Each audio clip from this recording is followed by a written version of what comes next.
with Shauna. I just wanted to finish up, give her a chance, the same chance I gave everybody else. I think we cover most everything if we might have rushed through. So, the first question, is there any place that I left you with a thought that we didn't get to finish? No, I think I finished my last statement. Okay. Thanks. Sure. So, the question I wanted to pose to you again was, what makes the cabin tick in your mind, and what do you think is the most important thing for continuing this whole experience for everybody else? Family, hello, and unity, and also communication. Communication. That to me is the key. Communication is key. That's so true in everything, isn't it? It is in everything. Right. You lose that, and you're going to lose the heart of this place. So if everybody would just talk to one another, and that doesn't mean talk about each other. Not about. It just means talk to each other. That's profound, Shauna. And it really is. It is, and it's just, that's how I feel. But family and unity, that's the key to this place that keeps it running. I mean, look at us.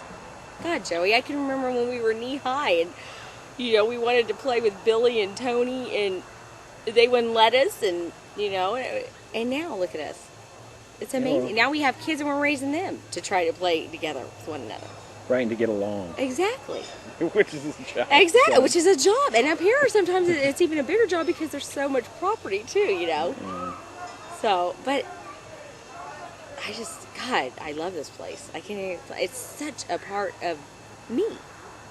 Of all of us. And I want it to be that much for Jessica and Hannah and Lucas and, and all the other kids. Do you, did I ask you about your message to the future? Did we go over that? Did you get to give your statement? Yeah. Okay, good. Is there anything else you want to close up with? I wish everybody would realize how valuable life is. And I'm going to point to my mom because she's, she was raised here, basically. She's an amazing woman. And no matter how, sick she's getting, this is the love of her life. You say the cabin, I want to go. I want to go. You don't even have to say you're going. I want to go. And she loves this place. It's like the rest of us. It's like her bloodline. And I want the kids to have that, the love that my mom and all of us have in their system. Yeah, because my God, look at tonight. It's the most beautiful night that you could ever ask for. There's actually no wind right now, people. There's no wind, and I haven't done this in an interview yet, but the thing about the cabin is about this time of day, which is really actually my very favorite time of day here. When the sun gets right about through the trees, you can't really see it right here, we have the most beautiful sunsets that we get to enjoy. And you can kind of see how amazing this place is at this time of day. The sound of kids laughing and music and horseshoes clinking and just I'm not going to say anything. And give a few seconds. Peaceful too, though. Even though you hear that noise, it's also peaceful at the same time. Right. So let's not talk. Yeah. Everybody just listen.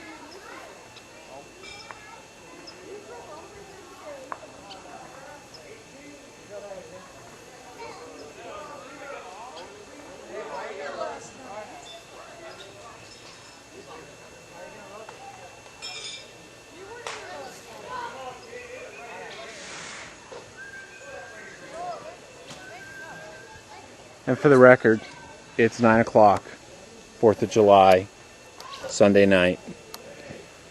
I'd just like to end on a note, if you don't. 2004.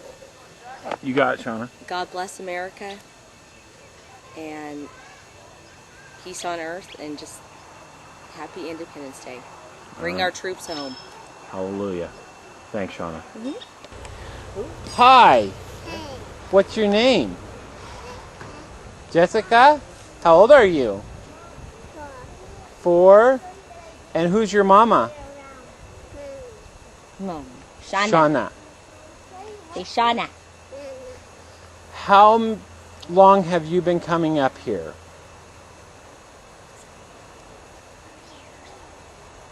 4. 4 years! That's amazing. And do you like it here a lot? Yeah, what's your favorite part? Huh? What's your favorite part of the cabin? Maybe the slide? You like the slide? Is that your favorite part? And you like to visit with all your family? And you love everyone? Yeah. Now I want you to look in the camera and go, "Hi, Jessica." Can you say that? Just look in there and go, "Hi, Jessica." Just say hi. Hi. Okay, I love you. No kisses. Perfect. All right, I'm sitting here with Matthew Hembry. Matthew, how old are you? 12. 12 years old. How long you been coming up to the cabin? Since I was like that big. Pretty tiny guy, man. So pretty much your whole life. Yeah. That's the truth. You've been coming up here your whole life. So you're a veteran. You fit into the elite group of people that can stand out in the middle of this field and say, you know what, I've come up here since the day I was born. You should be proud of that, man. There's not many of us. So, what's your favorite cabin story? If I was to ask you what your favorite cabin story is. My favorite cabin story would probably be when Tom told us this chainsaw story and it scared me and I went running to my dad crying. What was the story, you remember? It was about this guy whose wife died and he was just crazy and tourists would always come up on his like hill and he would kill them and stuff. And then me and Brianna went screaming and my dad said, "Why you come to me?" And I said, "'Cause you got a gun." So That's a good story, dude. If I was to ask you this, and this is a little tougher, I want you to dig a little deep now. What is the very first memory you have of coming to the cabin? people welcoming you, very friendly, very joyful, playful, horseshoes. So do you have a favorite, do you have like a particular memory that comes into your head, like something you did the first time? It doesn't have to be your first trip, but the first thing you remember about doing here. Playing horseshoes. You were playing horseshoes as a little kid. Yeah. And this year you actually played in the tournament. Yes. And not only did you play in the tournament, you actually beat a lot of freaking people and made some serious progress in the tournament. Yes. And excellent work, man. Congratulations on that. Thank you. Moving up with the big boys. So what do you like about the cabin? I just like just coming up here, playing with my friends, family, relaxing, enjoying, getting to see everybody. Just that. Yeah, that'll work. One more question, brother. I want you to imagine yourself in 10 years. How old are you today? How much? 12, you said. So someday you're going to be 22. When you're 22, we're going to play this video back to you. You're going to be a grown man. So I want you to look in the camera, and you can send yourself a message into the future. You can send a message to your dad, your sister, your mom, the cabinites, anything you want. I'm going to give you a second. You can say anything you want into that camera, knowing that in 10 years you're going to be watching yourself. Right now? Yep. Alright. Thank you guys, and I love you. Beautifully done, Matthew. You're all done. Thanks, buddy. Sitting here with Doug Hembry. Doug, how old are you today? 44. 44 years old. And how long you been coming to the cabin? Oh, since I was about 14 or 15. So 30 years. So you're an old timer, man. Yeah, I'm old. But you're getting there too. Yeah, I'm old. First trip up. What do you remember? First time I came up here, it was with Kenny in the back of Francis's pickup truck in the camper. I was about 14 years old. And the first time up here, drove in, it was like I was welcomed into the family as home. You know, have fun, let's go. Everybody up here at that time, come over here, we're going to teach you how to play horseshoes. And just places to run, things to do, work, play. Party like a rock star? Yeah, but that was the time, we got to worry about our kids doing that now. Yeah. See, we did it and got away with it. We're going to catch our kids. Right. A few nights to the cooler when everybody went to bed, you know? Yeah, out in the middle of the field. Favorite You're part of the group. favorite cabin story? You know, it's got me come up here so long with, you know, everybody. There's a zillion stories I could tell about this place. But one that sticks out in my mind, and it's kind of funny because it was Margaret's first trip here when I first brought her up here. It was me and Kenny and I think Rick Crenshaw. You know, there was a whole bunch of us. So we're up here in the middle of the night, and I heard Gary talking about this earlier, so I'm going to bring this story up. We're in the back room, and it's, you know, cold and wintertime, so not a whole lot of outside stuff. We're in there, and Kenny comes running out of the kitchen calling for me. Doug, get in here, get in here. So when he's got his gun in his hand, and he's in the kitchen. I'm thinking, you know, what are you doing? And he goes, I swear to you, there's a rat in this kitchen that big. And he's holding him, he goes, it's bigger than Richmond Alley cats. This sucker's huge. So he's got his gun, and he goes, and sheetrock's cheap. If it comes back out, I'm gonna blast it. So we all think he's kidding. Well, we went out and we had pizza that night, and we had a bunch of pizza here. And we set it up, and I think it was Crenshaw's girlfriend at the time. We all get up in the morning, and the pizza was on top of the stove. Pizza's gone, except for a couple pieces. And there's these huge footprints on the stove and on the foil. It looks like a rat. So the next thing we know is we turn around, and the people that were all sleeping and didn't know about this rat are now eating the pizza that the rat just ate. Oh, nasty. So then I go walking through there, and I'm thinking, yeah, Kenny, you're dreaming, until I saw the pizza, right? And then all of a sudden I saw this sucker come out, and it's as big as your dog's. And I'm thinking, holy crap, get my gun. But we never shot him. But then, I mean, these rats up here at that time were huge. Yeah, I remember seeing quite a few myself, man. We used to hear them in the attic. We were sleeping. You hear them running back and forth in the attic at night. Yeah, I remember that sticks in my mind is Kenny telling me that sheetrock's cheap. He had his gun in his hand ready to blast. What's up? So, at you know, the next Well, question. there's something else too. Oh, yeah, go ahead. I'm sorry, Doug. Margaret's first trip up here. We pull in here, and it's dark, and you can't see anything. Nobody's here. All the lights are out. Margaret's thinking this is a wood log cabin, because we never told her different.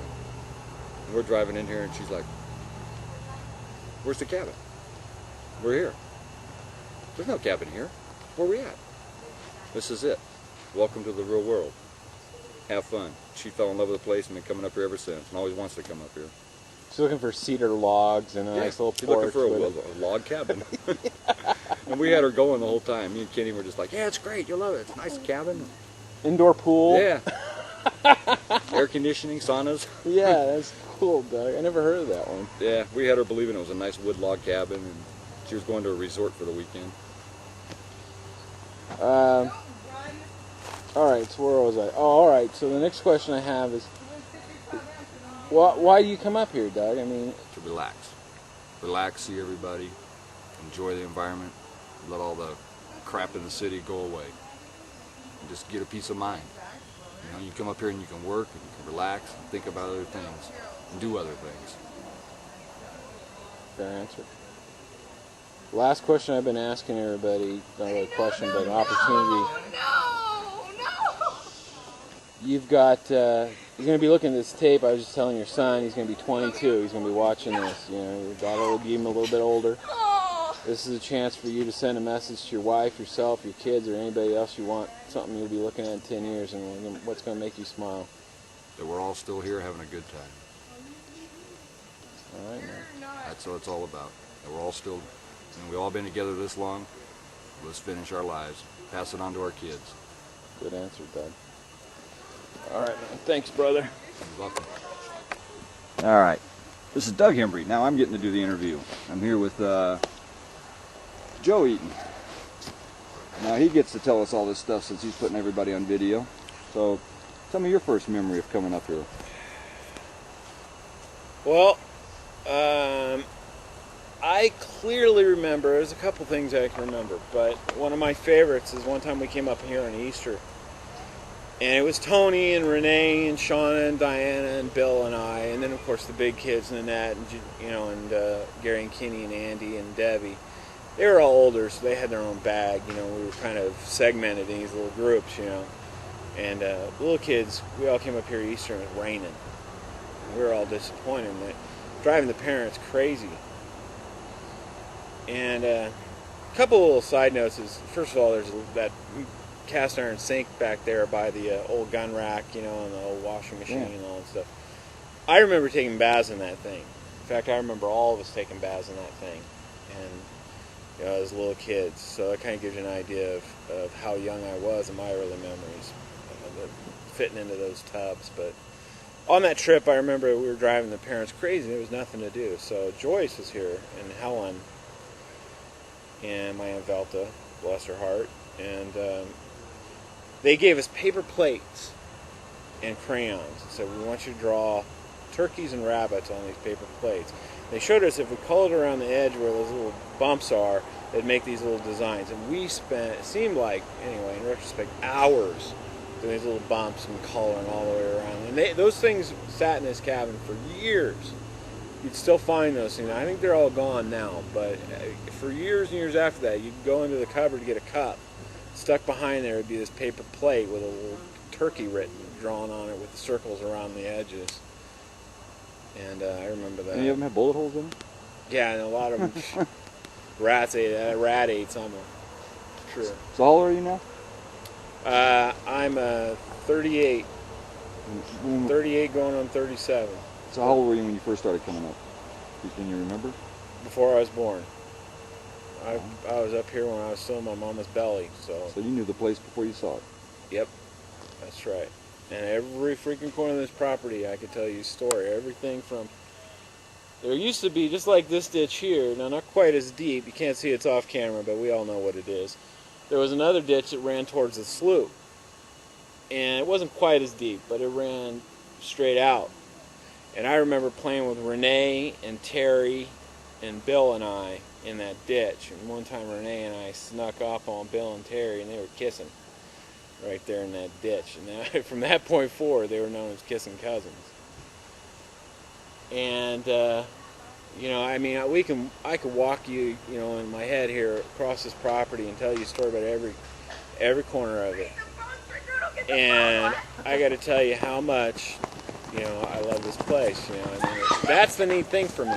Yeah. Even when you're interviewing, you know, and talking on video, kids are running by you playing. Yeah, exactly. That's just the kind of place it is. You know? So that's my early memory. I'll jump to my favorite memory because it's burned a hole in my pocket here. I remember as kids, Smitty used to bring up his old reel-to-reel. Bill. And please hold. No, you leave it on. Leave it on. Bring it here. Let me see. This is my brother Bill. I don't know what the hell he's up to. And when we first came up here, there was no Bill. telephones. I'm interviewing. What's up? You're on camera. Yeah, because I'm doing my interview. Doug's interviewing me.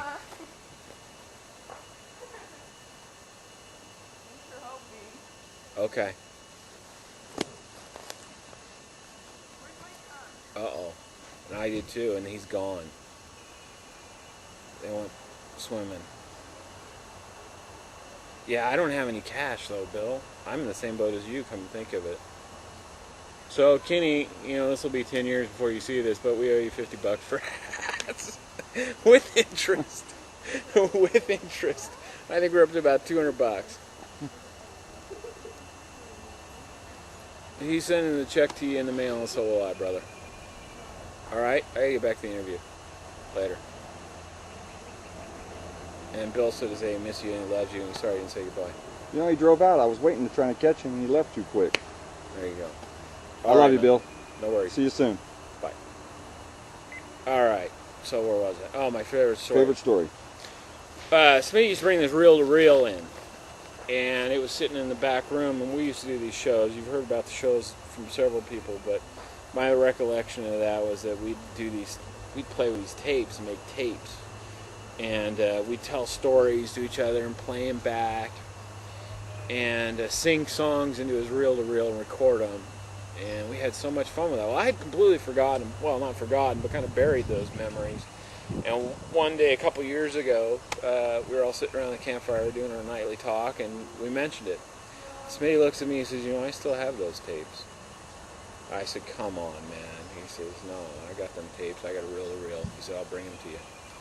So he brought reel-to-reel up and played this, and I brought my little micro cassette player up, put it next to that, and I still got some really great tapes of Shauna specifically singing, Tony and I talking, some of the best freaking crap you can imagine as little kids, just memories in a bottle, and I'm proud to own those things, and someday I'm going to figure out how to incorporate those into all this stuff.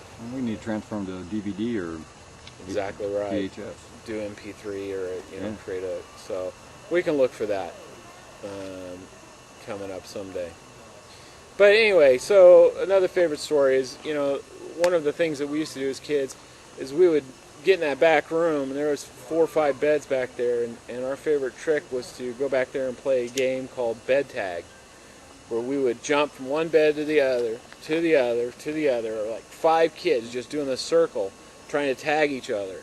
Problem was, the parents sitting in there playing rook and dominoes, they hated that, and our job was to go to bed, and it was unacceptable for us to be jumping on the beds. So we worked out a plan where we shut the door between the kitchen and the back room, and we can hear that door open. As soon as we heard that door open, we would all fly into the covers and pretend we were sleeping. And I don't know if they ever caught on or just gave up, but that worked for years and years and years. We did that game, and it was a lot of fun. And that's probably one of my favorite memories of this place. So like you said, 10 years from now, 15 years from now, what would you like to see here? I would just like to say that pretty much the same thing everybody else did, turns out. And I just hope we're all together and the family is as strong as it is right now, and that we're all still in love with each other as we are right now, and the place is intact and not leaning over to one side, and our hearts are in it. And I hope all these young kids like Matthew and Daniel and Erica and all of them, Brianna, and it just goes on and on. They're all putting their heart and soul into this property like we did, because we're going to have to count on them to take care of the place. Because pretty soon, Doug and I and Bill, we're all going to start leaning over to one side ourselves, and we're going to need their help to run the tractor and get out here with that weed eater and do their thing. So I hope you're doing your job, and if you're watching this, you ain't. That's a heads up. And I love every single one of you right now, and I hope I love you every one of you, so I ain't stupid. That's good. That's it. That's what I got, man. All right. Thanks, Doug, Thank for you. the work. Sitting here with my cousin Joyce Smith. Joyce, you can lie if you want. How old are you today? Well, I was born in 1950. 1950. All right, you can figure it out. You figure it out yourself, people. How long you been coming up here? First time I came up, I was 6 years old. You remember anything about that I trip? remember Antoinette and Francis had bought this place, and my family came up, my mom and dad. And I remember in the front bedroom, on the porch, they had the bed, and they had all kinds of swim toys and the hats on the bed. The whole week we were here, my mother wouldn't allow us to touch them. And Antoinette had bought them just for us and left them on the bed for us. That was torture. Now, why wouldn't your mom let you touch them? Well, it didn't belong to her. Oh, It didn't belong to her, so she wouldn't let us play with them. She wouldn't let us touch them. But I remember being up at Clear Lake. I remember being in a little inner tube and floating in the water, and the rocks being all in the water. So you couldn't, the inner tube was pretty nice. Yeah. We've talked a lot about those old inner tubes. Yeah. And Francis got them all. We think he got them from AC Transit. Those big old The big sunroof. ones he did, yeah. Yeah, he did. Tell me your favorite cabin story. Oh, that's a good one. There's an awful lot of good stories. I remember one Easter when Rhonda was probably 2, and Gary and Kenny and you and Diane, everybody was up here for Easter. They had an Easter egg hunt. And everybody had to stay in the cabin. And at that time, Angel was the only little child. Most of them were, you know, older. And Rhonda, you mean? Yeah, Rhonda. You said Angel. Oh, I'm sorry. That's all right, son. Angel, anyway, when they came out to hunt the Easter eggs, Gary and Kenny and you and Billy would find the Easter eggs, and then you would go and get Rhonda and show her where the eggs were. So in the end, she had like 23 eggs, and everybody else had 1 or 2 eggs. That's a good story. Yeah. When was that, you figured? Well, Rhonda was 3, 72, 73. That's about when my earliest memories were, about 72. That's good.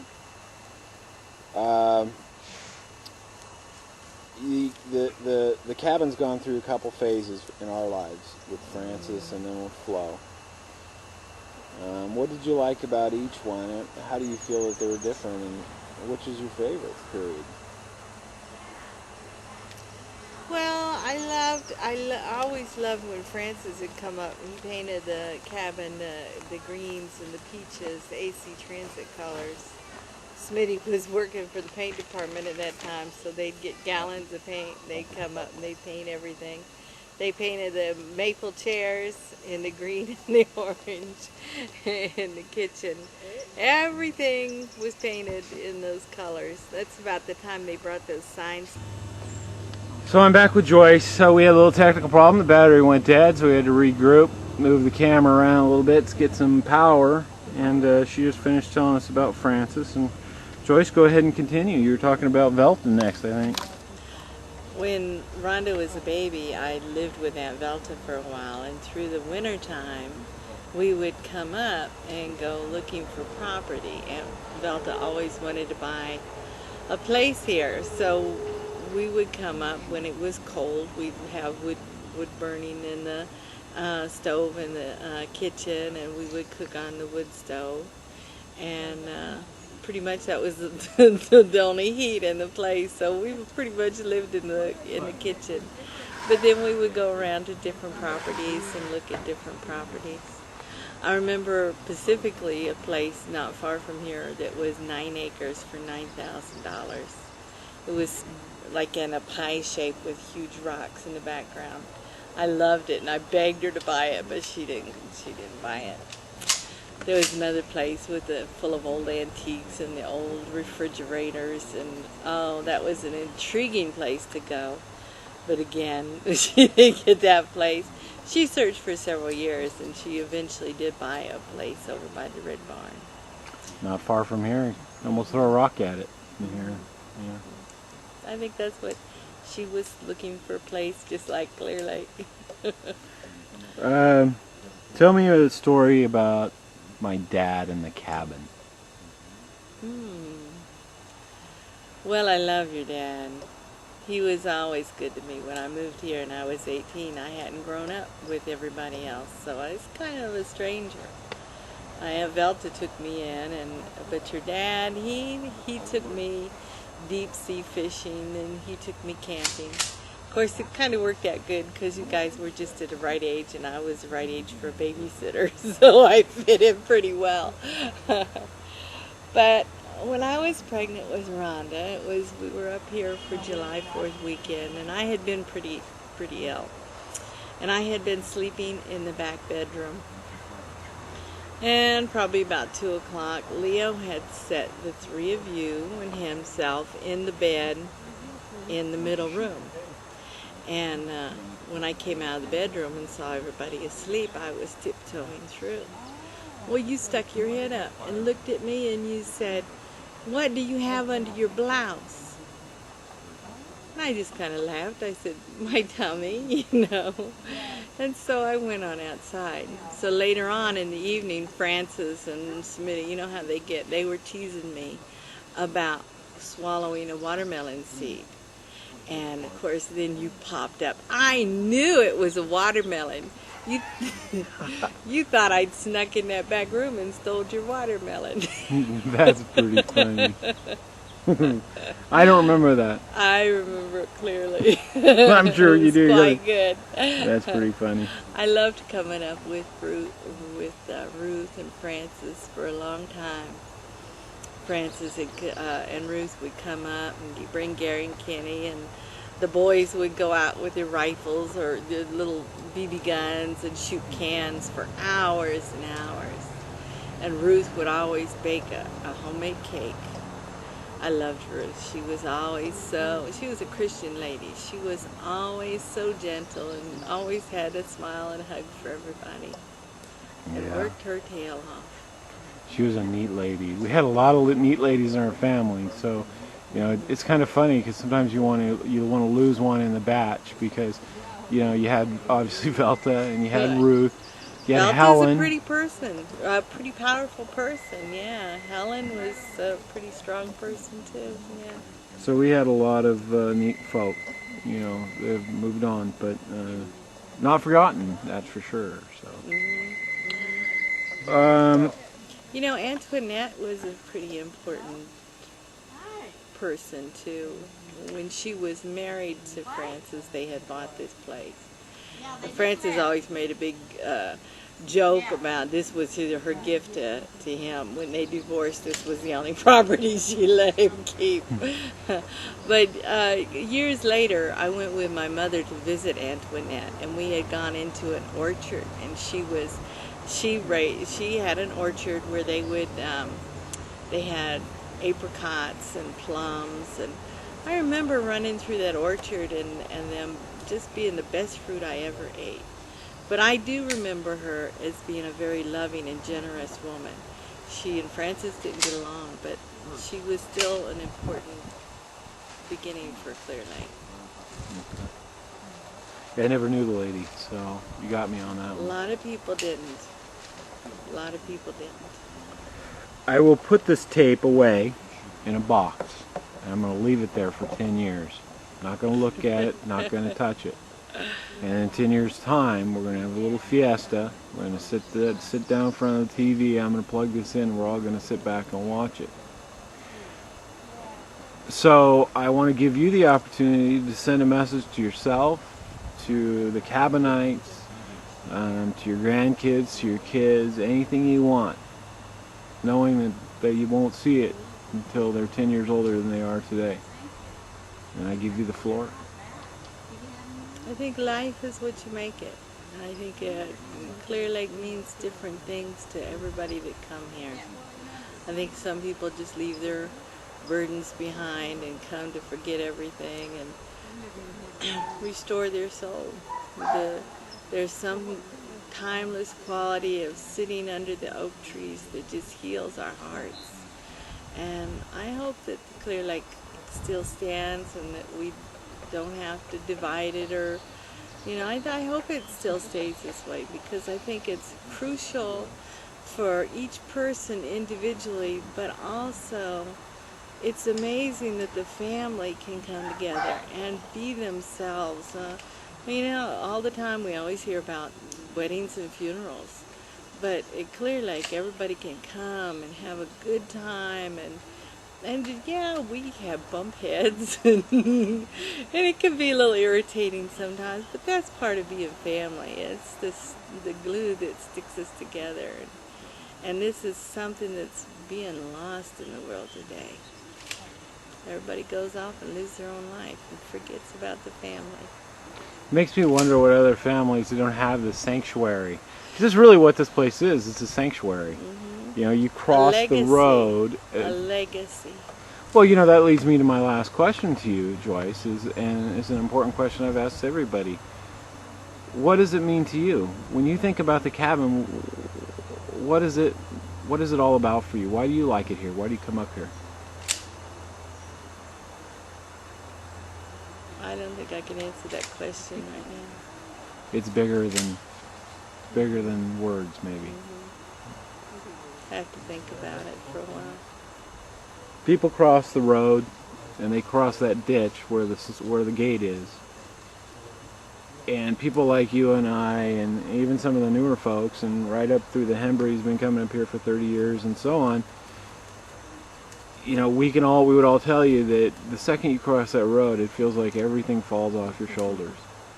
And that stuff may be waiting for you right on the other side of that gate. But while you're in here, everything is gone, and all you have is the trees above us The squirrels, the birds, and each other. the songs, the sound of the leaves of the trees. I love this place in all the seasons. Summer's nice, but I like it in winter, fall, spring. A lot of pictures when the flowers bloom. Nobody's here to see it. Thank you, Joyce. I love you. I love you too. Cindy's getting ready to fire her first weapon. It's going to be loud and it's going to hurt my damn ears, but I got to film, so what can I do?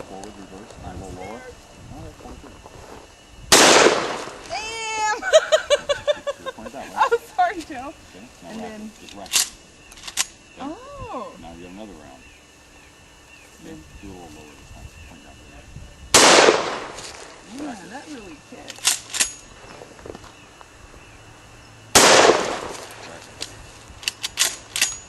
Spread your feet. Like that? Left leg forward.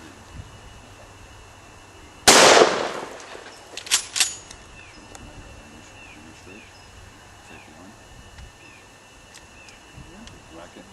Open it. Okay, that's the clue. There's no bullets. Okay. And then the button. Racket. When you push it in.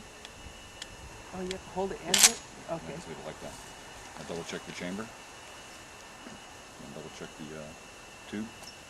Yep. And both empty. And that's it. There you go. Good work, Sandy. Already started to take off. Woo! Did he really? Oh, Always keep cut it down.